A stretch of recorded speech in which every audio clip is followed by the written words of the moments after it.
Good morning from Bandra Bandstand Promenade. Today is my second day. Last 3 months I kept away from here as the promenade was shut. Even today there are very few regular faces out here. I didn't meet Mr. Salim Khan. I met few of his friends. I went towards the Ganesh Nagar slums. These is a slum which is right on the seashore, and they were evacuated 300 of them, and they were kept at St. Peter's School, St. Peter's Church.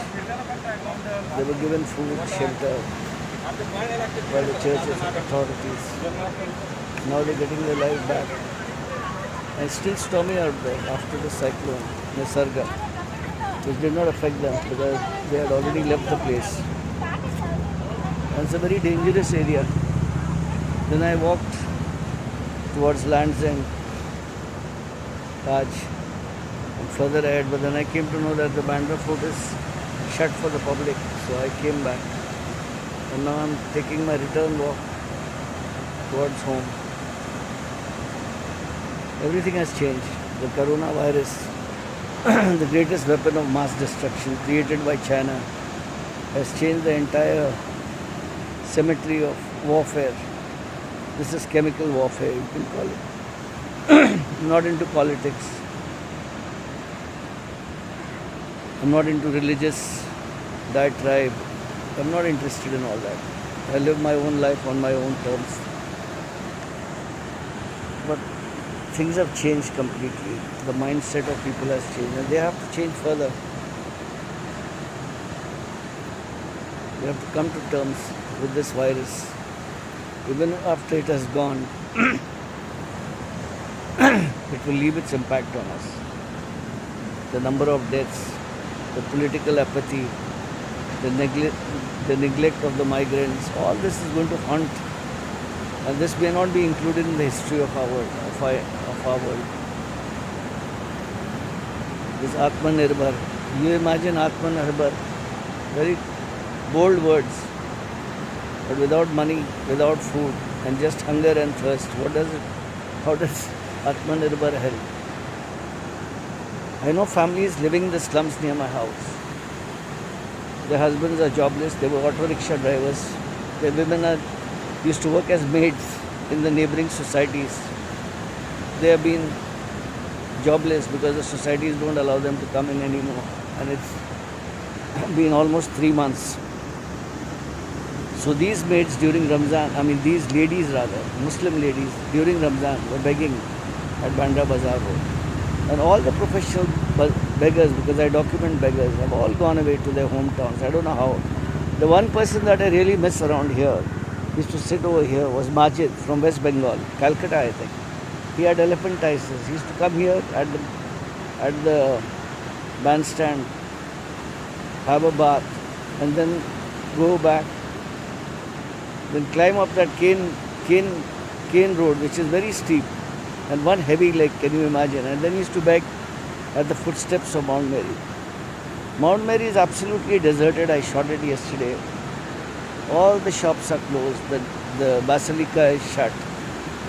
And all religious places have also come under fire from this virus, invisible virus.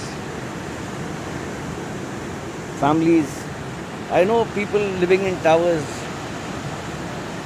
And this is surprising, I tell you. This is something you should know. A friend of mine lives in a tower. He is a very highly politically connected person. And due to the power failure of the cyclone, he was stuck on his floor. The lift had stopped, the water had stopped, and he didn't know what to do. He somehow managed through his contacts to get an electrician, a plumber or whatever, and he spent 42,000 rupees to get a new pump from Jogeshwari. This is a person living, the rich person. You imagine the plight of the poor people. There are hardly any plumbers. There are hardly any electricians, painters, all of them have gone away. I mean, the contractor is there, but when you call him, he says there is nobody. So, lots of things have changed. Lots of things have changed. My son was stranded in Kurla with his daughter and wife, and it took him 3 months to bring them back to Bandra. And it was really tough. I had not seen my granddaughter for 3 months. So, all of us are facing this problem. All of us. Our souls are embedded in this mask, not just our face. We are walking around like zombies. Some recognize me because of my clothes, otherwise they would not recognize me because I wear normal clothes. It's now that I've come here that I've matched my mask with my attire, my Sufi Shaolin attire. But life is it's horrible. For the poor, it is really bad. And then you have Mr. Honorable Tushar Mehta Sahab talking about prophets of doom and talking about that vulture and the child. I mean, he shouldn't talk about all that. He should just have talked about the migrants walking on the road. But then he said there are nobody walking on the roads, on our highways. This is our political ignorance or whatever you call it. You have to be a beggar to understand a beggar. You have to be poor to understand a poor. People living in their beach houses will never understand the plight of the poor. I shoot tears, I shoot blood, I shoot sweat. I know a lot of people in my area, and I know people in my area who died, and they were listed as COVID deaths. And I know the people that they left behind are still in mourning, and it's horrible. There was this Chacha, Masoom Chacha. He used to sell plastic stuff, home stuff, and he had high diabetes. They took him to Baba, and he was declared dead due to COVID. Then there's a lady staying behind the Shia mosque. She had high blood pressure or something, and she too died. So this way, and the greatest death was of a guy related to, his name was Mazhar Bhai. He was related to Ramzan, late Ramzan, who used to sell coconut at Bazaar Road. He was a nice guy, good health, everything.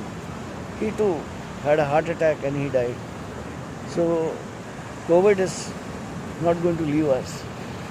The way I see it, it is going to be a silhouette on our soul. I'm a poet. I'm a street poet. I'm a stick poet, whatever you call it. But today I thought of bringing out my feelings, my emotions. I don't shoot pictures. I shoot stories. I don't know. You have to look at them. You see what it is. Then, and I shoot. I have not used my camera for maybe. The last time I used my cameras were during the Janta curfew on 22nd March or 23rd March. The cameras are still lying in the house. I'm using this mobile phone. This is my oldest mobile phone. It is Vivo V11 Pro. It's got good optics, so I don't have the money. My business is totally wiped out. I'm connected to Bollywood as a fashion stylist. I'm one of the old fashion stylists from the era of Bhanu Attaiya. And I designed for Mr. Danny for the last 40 years. The business is totally wiped out. I don't know what's going to happen in the industry. But the industry will bounce back. But that's the way the industry is. And when I think of myself, I think of those in the industry who work on daily wages. Lightmen, spot boys, helpers. They're all sitting at home. I have tried to help a lot of people in my area through some friends of mine. But it's only momentary. Because hunger is something you can't satisfy somebody's hunger in just 1 day or 2 days. It's a long procedure. And I hope this opening up of lockdown will help all of us. I thank Mr. Uddhav Thackeray, Mr. Aditya Thackeray. I thank my MLA, Mr. Ashish Shelar, who's from the BJP, but he's done a lot of good work. He's one person, you give him a call, and he's always there, irrespective of the party, irrespective that he's MLA. He's helping everybody, whether it is a Muslim, Hindu, Christian, Dalit. He's an amazing man. I was surprised when I got a ration at my house. It was sent by him, it was sent by Zayed Khan, it was sent by Khalid Qureshi. Because they said, Feroz, we know you're not working, so it must be tough on you. I mean, these are gestures. And one thing I tell you very honestly, that the most important quality of this coronavirus, it has made us human. I'm sure it has made us human. It has made us aware of the contribution of the migrants, 25 lakhs or whatever. I mean, you imagine this city is built on the hopes of the poor nameless migrant. And imagine his plight, how he walked back home. Will he come back? I hope he does, because Mumbai is a forgiving city. Mumbai is a good city. People call it heartless, but there are hearts. There are hearts. And now things will really change, as I keep on saying. And I hope they do. I wish you all the best. As a photographer who shoots the Kumbh Mela, all religious festivals, all Sufi festivals, Shia Muharram, I won't be able to go to Khamakya because I'm totally broke. Even if it opens up, all my savings are gone. My daughter, my sons have helped me to some extent. I have a pending angiography and I'm surviving because of 3 great doctors. Dr. Manoj Chadda, my endocrinologist, Dr. Snehil Mishra, my cardiologist, and Mr. Jatin Kotari, nephrologist at Hinduja. All 3 are from Hinduja. So it's their medication that I'm on. And this is life. This is one big poetic pause. A rebel without a cause. What is profit and loss? The message that comes from across. A virus that has sent us on a toss. Thank you. All the best. Good morning from Bandra Bandstand.